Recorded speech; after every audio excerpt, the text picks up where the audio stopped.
하나님 앞에 바로 서지 못함으로 온 이스라엘 사람들이 하나님 앞에 범죄하게 되는데, 이 솔로몬은 그 아내들이 이방 나라에서 들어왔기 때문에 그 아내들이 우상을 가지고 나라 안에 있게 되니까 자연적으로 하나님을 섬기지 않고 이 아내들이 우상을 섬기게 됩니다. 그러니 이스라엘 백성들이 그것을 보고 또 다같이 우상을 섬기게 되는데요, 솔로몬이 이렇게 죄를 지은 것은 서서히 지은 거예요. 자기도 알기는 알았겠지만은 자기도 감지하지 못하는 그 사이에 이미 깊이 죄에 젖어들어 있었고, 그 우상들이 온 이스라엘에 가득하게 된 것을 성경은 가르쳐주고 있는데요, 마치 여러분 잘 아시는 대로 이 개구리를 잡아다가 미지근한 물에 집어넣고 아래쪽에 이렇게 불을 떼면은 처음에는 미지근하고 따뜻하니까 잘 모르잖아요.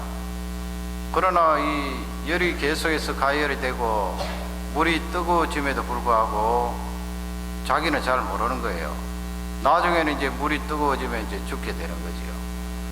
그것과 비슷하게 이 솔로몬 임금님이 죄를 지을 때 온 이스라엘과 함께 차츰 그렇게 죄를 짓다가 우상이 온 나라에 가득하게 되었는데요, 그러나 여로보암은 좀 달라요.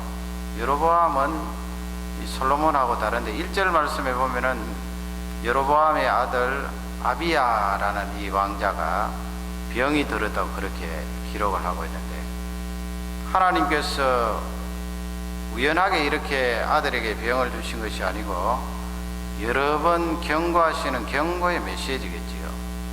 그 아비야가 병들었다 그렇게 1절에 기록한 것으로 봐서 하나님께서 이 여로보암을 깨우쳐 주시려고 그렇게 하셨는데요, 이 여로보암은 서서히 죄를 지은 경우가 아니에요. 이 여로보암은 자기가 이 북쪽 이스라엘을 다스리게 되니까 의도적으로 우상을 만든 거예요. 그게 이제 13장 뒷부분에 나오는데, 하나는 베델에 두고 하나는 단에 두어서 거기에 금송아지를 만들어서 이스라엘 백성들이 거기에 섬기도록 그렇게 유도를 한 거지요. 그러니까 이 여로보암이 저지른 죄는 솔로몬하고는 차이가 있어요. 고의적이고 의도적으로 죄를 지었고, 하나님께서 그에게 힘을 실어 주셨는데 그 힘을 유지하기 위하여서 이렇게 우상을 만들어서 섬긴 것입니다. 그러니 하나님께서 대단히 노하셔서 이 여로보암에게 여러 번 경고를 하지 않습니까? 지난 시간에 살펴본 대로 남쪽에서 이 선지자가 와서 제사를 지내고 있는 그에게 진노의 말씀을 전할 때, 저 사람을 잡아라 했을 때 손이 나갔지만은 다시 굳어져서 거두어들일 수 없는 그런 이적이 나타났지요. 그리고 그 남쪽 선지자가 하나님 말씀대로 하지 않았을 때 사자가 와서 물어서 죽인 사건이 일어났습니다. 그것도 다 여로보암과 연관해서 깨우쳐 주시려고 그렇게 하나님께서 하셨는데, 이 여로보암이 깨닫지를 못하는 거예요. 자기 자신이 지금 얼마나 하나님 앞에 잘못하고 있다 하는 것을 알지 못하는 거예요. 알만하지 않습니까, 여러분?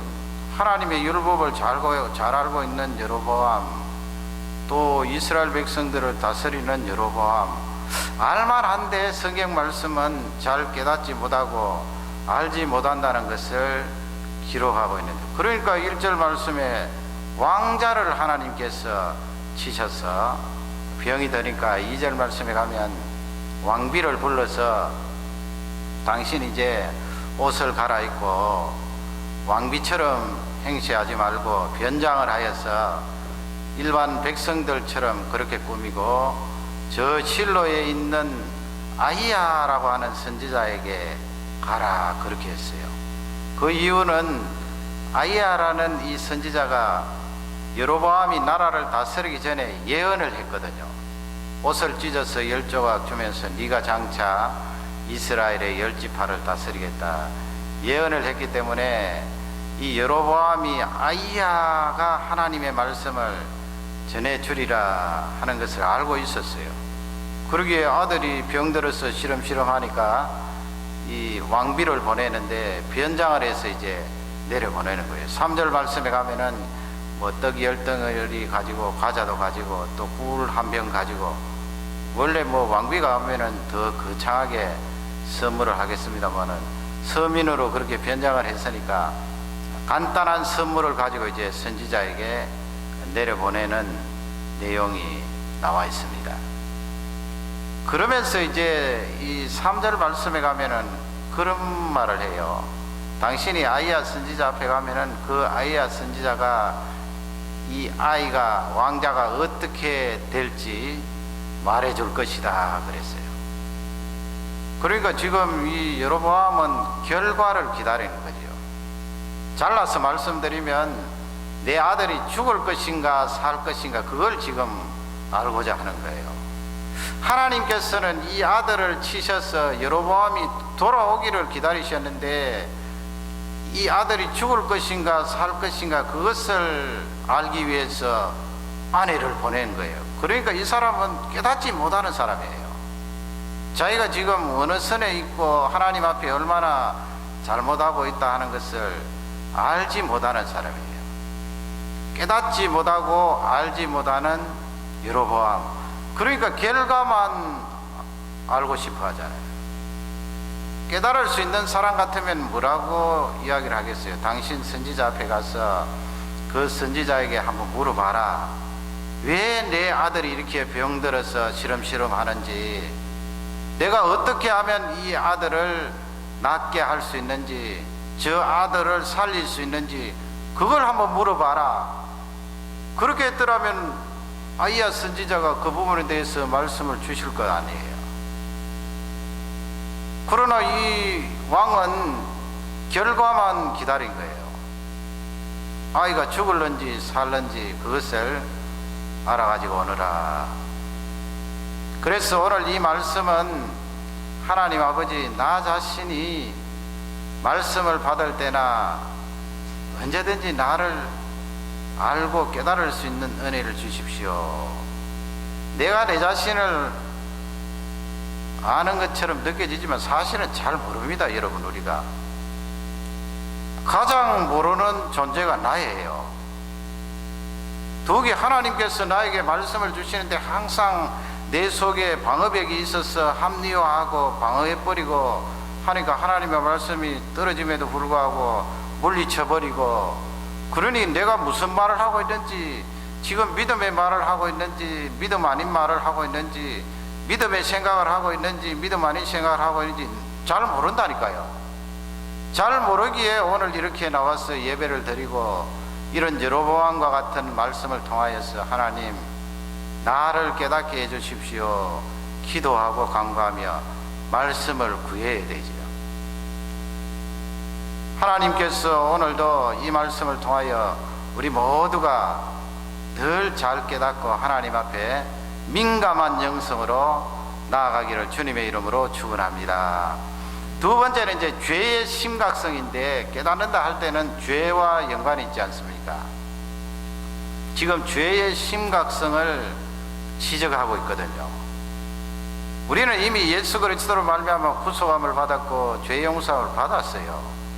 그러니 어떻게 보면은 이 죄의 심각성에 대해서 깊이 알지 못하는 것 같아요. 대개는 뭐 어릴 적부터 예수님을 믿었다든지 중간에 예수님 믿고 해서 영 믿지 않는 사람보다는 훨씬 우리가 경건의 능력이 있는 것은 사실이잖아요. 그리고 예수 그리스도로 말미암아 구속함을 받은, 죄 용서함을 받은 체험이 있기 때문에 이 죄가 우리에게 얼마나 심각한 결과를 준다는 것을 믿는 사람이 더 잘 몰라요. 그것을 성경을 통하여 우리가 알고 깨달아야 되는데 죄의 심각성에 대해서 지적을 합니다. 이제 왕비가 아이야 선지자를 찾아갔을 때 이미 하나님께서 그 아이야 선지자에게 다 알려줬잖아요. 지금 그 여로보암의 왕비가 너를 찾아오는데 그 올 때 바로 지적을 하고 이렇게 말해라. 그러니까 바깥에서 발자국 소리가 나니까 바로 이 아이야 선지자가 지적을 안 합니까?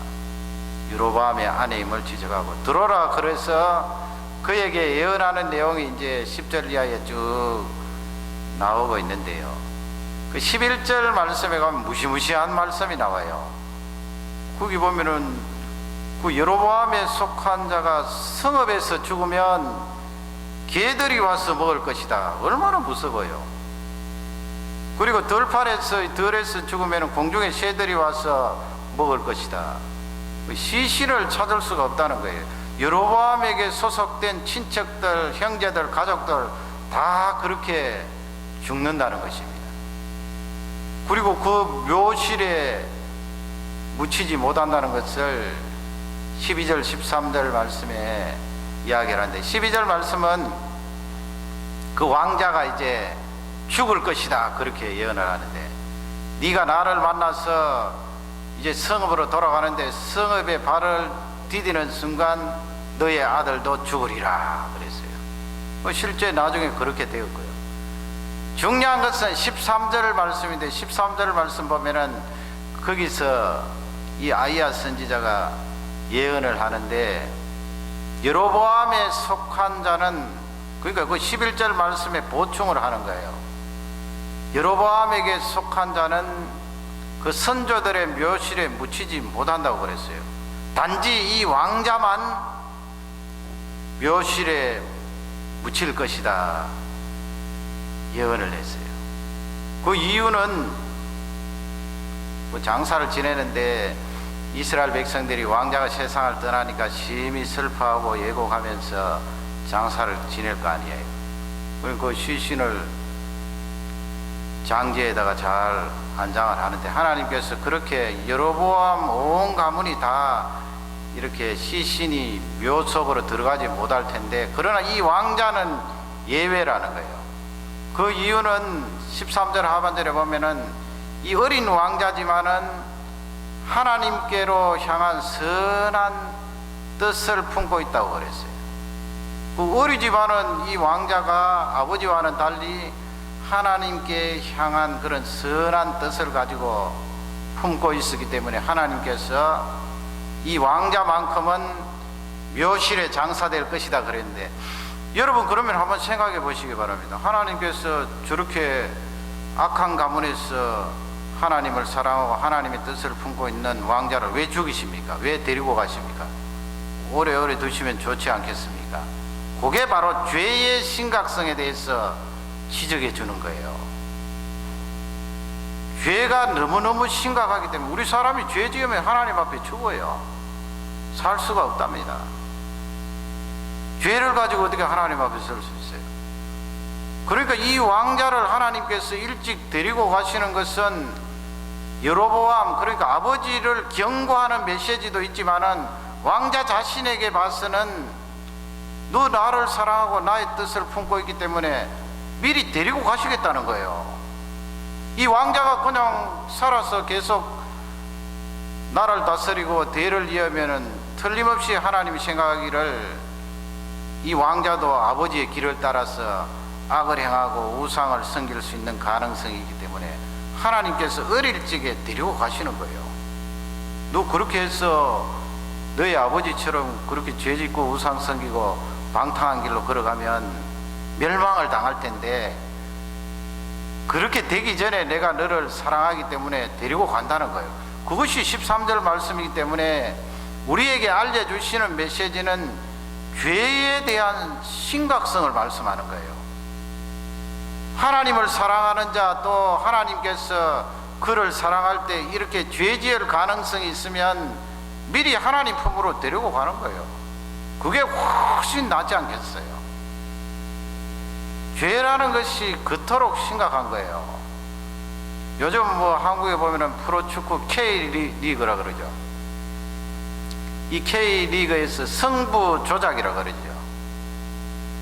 우리 자녀들 성부 조작이 무엇인가 하면은 그 운동선수가 말이죠, 월급은 구단에서 받아야 되잖아요. 구단에서 받고 자기가 공을 잘 차고 뭐 이름이 좀 알려지고 유명한 선수가 되면 구단에서 이제 돈을 많이 페이를 하고 그에게 월급을 줘야 되는데, 이 프로 선수들도 이름이 나지 않고 그러면은 돈을 얼마 못 받거든요.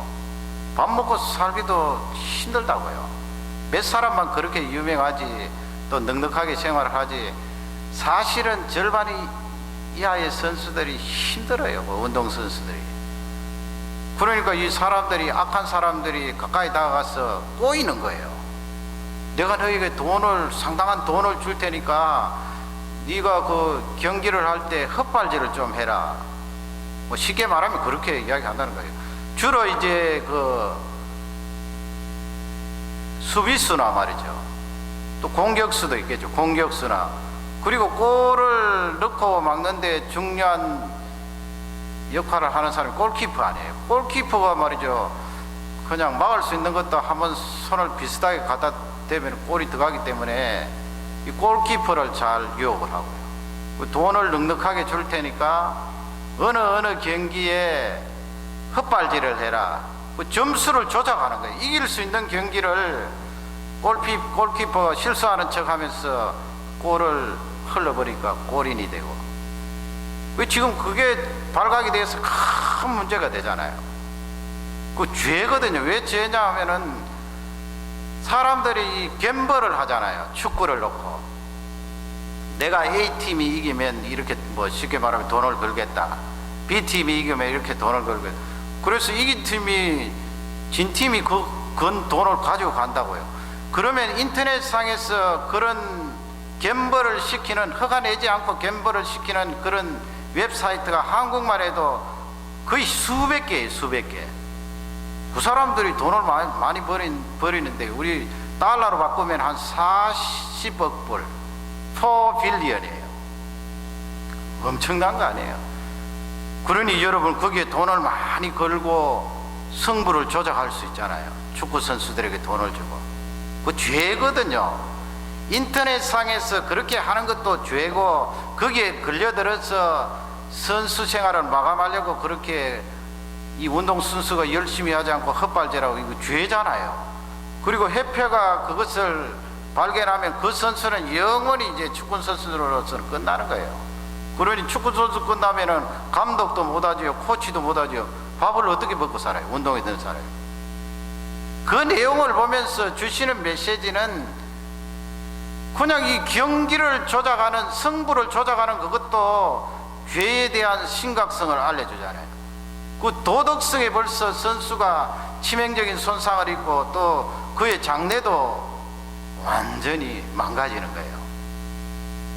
희운애지만은 이 죄라는 것이 그런 스포츠에도 들어가면 한 선수의 인생이 망가지고, 거기 팬들이 얼마나 실망을 하고 마음의 상처를 받겠어요. 죄의 심각성을 말하거든요. 하나님 앞에 이 죄를 가지고는 도저히 설 수가 없어요. 그러니 이 어린 왕자를 너 앞으로 죄 짓기 전에 내가 먼저 데리고 가겠다는 거예요. 그렇게 죄 짓고 내한테 두드려 맞고 멸망을 당할 바에 내가 일찍 데리고 가서 영원한 그 세계에서 평안히 살고 안식을 누리는 것이 낫다는 것입니다. 죄에 대한 심각성을 우리에게 알려줘요. 그러니 우리는 거짓말 한마디라도 참 힘쓰고 애써서 하지 않아야 돼요. 하나님 앞에 조그마한 죄라도 쥐지 않으려고 힘쓰고 애쓰고 하나님 앞에 기도 경건의 훈련을 쌓아야 되는 것입니다. 세 번째 우리에게 주시는 메시지는, 그러면 여러분 우리가 뭐 죄짓지 않고 경건하게 사는 그것 때문에 구원을 받습니까? 그건 결과겠지요. 예수 그리스도께서 나를 건져주시고 내 죄를 용서해 주시고 나를 하나님 자녀 삼았기 때문에 거기서 나오는 결과로 내가 열심히 살고 죄짓지 않으려고 힘쓰고 경건의 생활을 하는 거지요. 내가 뭐 경건히 산들 얼마나 경건히 살겠어요. 성경이 주시는 메시지는 우리 다 죄인인데 하나님의 은혜로 산다는 것을 다시 한번 강조해요. 그것이 이 왕상 14장 메시지예요. 왜 그런가 하면 후반부에 가면은 여로보암에 대한 이야기가 끝이 나고 22절 이하에 보면은 르호보암에 대한 이야기가 나오거든요. 여러분, 르호보암이 누굽니까? 남쪽의 솔로몬 아들 아니에요. 솔로몬 아들, 남쪽 나라의, 남쪽 유다 나라의 임금님이거든요. 그 22절 이하에 쭉 보면은 남쪽 나라 이 유다도 엉망이에요. 죄를 많이 지었다고요. 하나님께서 22절, 23절, 24절 보면은 대단히 진노했어요. 그 솔로몬 때부터 우상이 들어오고 그 우상 들어온 거기에다가 그 가나안 백성들이 또 섞여서 살고 있으니까 이스라엘 백성들이 그 백성들에게 본을 받아서 말이죠. 23절 말씀 같은 데 보면은 산 위에나 또 시원한 나무 그늘 있잖아요. 거기에 산당을 짓고 또 우상을 만들고 아세라 목상을 만들어서 그 우상을 섬기고 절하니까 하나님께서 대단히 진노하셨어요. 더욱이 24절 말씀에 보면 거기에 남색하는 자라고 있어요. 그 남색하는 자는 가나안 땅에 우상을 섬기는 사람들은 그 우상에게 제사를 지내고 반드시 성적으로 타락된 행동을 하거든요. 그 남자와 여자가 타락된 행동을 할 뿐만 아니고 남자와 남자가 부끄러운 일을 행하고 여자와 여자가 부끄러운 일을 제사 지낸 뒤에 그렇게 하거든요. 그러니 하나님께서 보실 때는 너무나 화가 나는 거예요. 그 우상 섬기는 가난한 사람들 따라가면서 그렇게 성적으로도 죄짓고 우상을 섬기고 부패에 있는 남쪽 나라 유다를 보면서 하나님께서 한탄하시는 거예요. 그런데 보세요. 지금 여로보암 이야기 하나님께서 말씀하시고 그 다음에 남쪽에 르호보암 이야기 말씀하시는데 성경의 그 비중은 비슷하다고요. 지금 둘 다 죄 짓고 있어요. 하나님께서 또 대단히 진노하시고요. 그런데 31절 말씀에 가면은 거기 솔로몬의 아들 르호보암이 세상을 떠나는데 거기 뭐라고 되어 있어요? 그 장사를 하는데 다윗성에 장사를 하는데 다윗의 묘실에 들어갔다고 그렇게 되어 있잖아요. 지금 차이가 뭐예요? 북쪽의 여로보암은 너의 모든 친척들이 성읍에서 죽으면 개들이 와서 뜯어먹을 것이요 들판에서 죽으면 공중에 새가 날아와서 그 시체를 뜯어먹을 텐데 완전히 멸망을 당하리라 그렇게 말씀하지 않았어요. 그러나 남쪽 유다는 이 르호보암이라는 왕은 같이 죄를 지었는데 말이죠. 같이 아세라 섬기고 우상 섬기고 그 남쪽 유다 사람들도 성적으로 그렇게 타락하고 동성끼리 그렇게 죄를 짓고 그렇게 함에도 불구하고 르호보암 왕은 죽어서 장사를 지냈는데 다윗의 묘실에 묻혔다고요. 하나님께서 왜 그렇게 하셨습니까? 그리고 31절 끝부분에 보면 아비야함이라는 왕자가 르호보암의 대를 이어서 왕이 되었더라 그렇게 되어 있잖아요. 그러니까 이 르호보암의 가문은 계속해서 대를 이어서 나가는 거예요. 그러나 여로보암의 가문은 나중에 하겠습니다마는 완전히 멸망을 당하거든요. 그러면 하나님 아버지 왜 둘 다 죄를 짓고 양쪽 백성들 다 부패하고 우상을 섬기는데 한쪽은 완전히 멸망을 당하고 한쪽은 그래도 대를 잇게 하고 어느 정도는 봐주십니까? 그게 은혜예요. 그게 은혜라는 것입니다. 누가복음 13장에 보면은 거기에 실로암이라는 연못가에 망대가 있었나 본데 예수님 당시에 그 망대니까 사람들이 올라갈 것 아니에요. 거기 올라가서 이제 멀리 구경도 하고 그런데 갑자기 와라라 무너져서 많은 사람들이 죽었잖아요. 그러니까 예수님께서 사람들에게 뭐라고 말씀합니까? 너희들 그렇게 생각하지 말라는 거예요. 저 실로암 망대에서 죽은 사람들이 나보다 죄가 더 많아서 죽었을 거야, 그렇게 생각하지 말라는 것입니다. 너희들도 죄가 있고 죽은 그 사람들도 죄가 있는데 그렇게 생각하지 마. 그러면 거기서 예수님이 주시는 메시지가 뭐예요? 너희들이 살아있고 하나님의 자녀라고 고백을 한다면 그건 은혜라는 거예요. 은혜. 너희들도 죄 짓고 그 사람들도 죄 지었지만은 하나님의 은혜가 너희들 속에 임하여서 그 죄를 탕감해 주시고 건져 주셨기 때문에 지금 살아있는 것이지, 너희가 경건해서 산 게 아니라는 것입니다. 하나님이 보시기에는 뭐 누가 덜 경건하고 누가 더 경건하고 무슨 차이가 있겠습니까? 우리 다 죄인인데요. 그러니 여러분, 이날 저녁에 철저히 우리가 하나님 앞에 고백해야 될 것은, 하나님, 나 죄인입니다. 그럼에도 불구하고 이 르호보암처럼 대를 잇게 하고 살게 하신 것은 하나님의 은혜입니다. 그 솔로몬 다음에 르호보암 다음에 아비암, 그렇게 대를 차곡차곡 이어나가게 된 것은 하나님께서 다윗에게 언약하신 그 내용이 있잖아요. 너의 왕위가 영원토록 견고하게 서리라, 영원토록 가리라. 그 은혜의 약속에 근거해서 죄를 짓고 그렇게 우상을 섬김에도 불구하고 대를 이어나가게 하신 거예요. 오늘 이 말씀이 큰 위로가 되시기 바랍니다. 하나님 아버지, 사실은 우리 가문도 이 여로보암 가문처럼 철저히 멸망을 당하고 온 가문이 한 사람도 묘실에 들어가지 못하고 억만징창으로 살다가 세상을 떠나야 하는 가문이지만, 하나님의 은혜로 말미암아 대를 잇게 하시고 이렇게 예수를 믿게 하셨네요.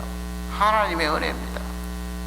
예배 드릴 때마다, 찬양할 때마다, 기도할 때마다 이 하나님의 은혜를 고백하면서 능력으로 승리하는 우리 모두가 되시기를 주님의 이름으로 축원합니다. 다 같이 기도하겠습니다. 말씀을